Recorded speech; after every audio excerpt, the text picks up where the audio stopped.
जो भाई साहब जो इनकलाबी गीत हाँ बाबा ये फकीरी है कुछ झुमड़े हाँ वनडे थे है ना नई नस्ल खे पैगाम आहे तव्हां जारी कजो असां पंज ॾींहं कराए छॾी जेको जीअं गुज़रियो जीअं थियो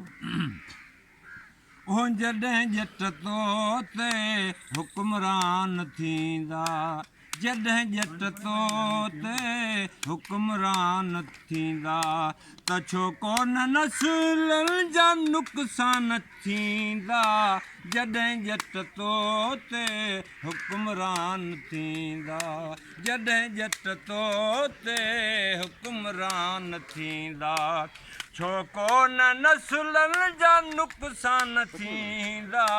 जॾहिं जट जल्दी हुक्मरान थींदा जॾहिं जट तो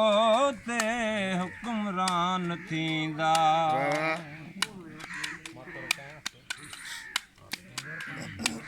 धरती लुटण लाइ विढ़नि चोर चूंडूं वाह वाह ही धरती लुटण लाइ विढ़नि चोर चूंडूं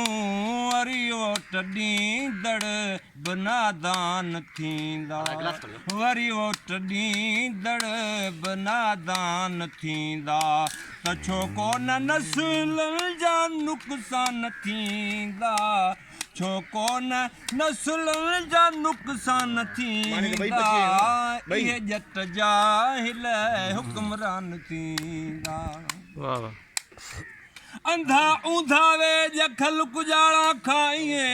असी दुखी डील में तू प्यारी पेज सूरी जनी सेज मरण तन मुशाहिदो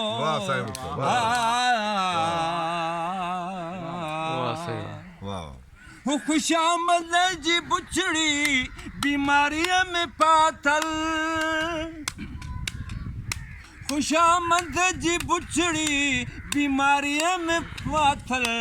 बच्चा कीअं तुंहिंजा फन खान थींदा बच्चा कीअं तुंहिंजा फन खान थींदा छो कोन नस्लनि जा नुक़सान थींदा जॾहिं जट तो ते हुक्मरान थींदा ओ जॾहिं जट तो ते हुक्मरान थींदा शिया बि काफ़र ऐं सुन्नी बि काफ़र मज़हबल मुल्क में माण्हू मुझाया कंहिंखे पीरी बुज़ुर्गी बेहद भुलाया किन विड़ो निमाज़ूं पढ़नि किन मंदर वसाया सचो आॾो की न आया या कुल वारा इश्क जे हो सुन्नी बि काफ़र ऐं शियो बि काफ़र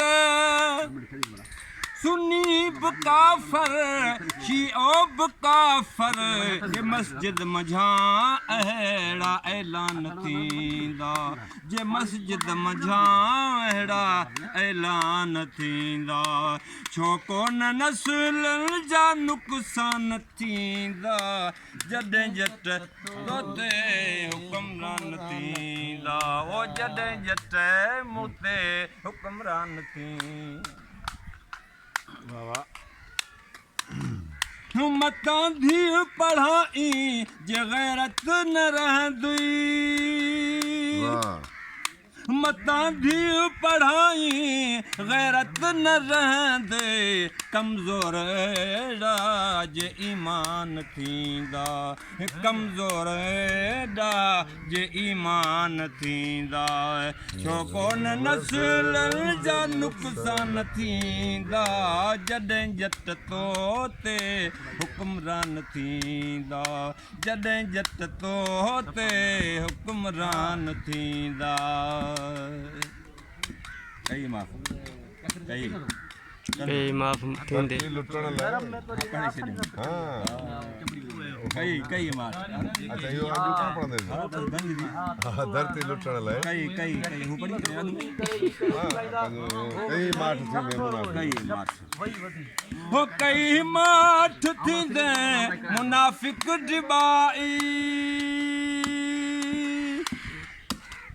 कई कई माठ थींदे मुनाफ़िक डिबाई कई माठ थींदे मुनाफिक जबाए तारीख़ में तो ते अरमान थींदा तारीख़ में तो ते अरमान थींदा तो छो कोन नस्लनि जा नुक़सान थींदा छो कोन सदियुनि जा नुक़सान थींदा जॾहिं जट तो ते हुकुमरान थींदा ओ जॾहिं जट तो ते हुकुमरान अल्लाह वाह वाह वाह साईं, वाह वाह।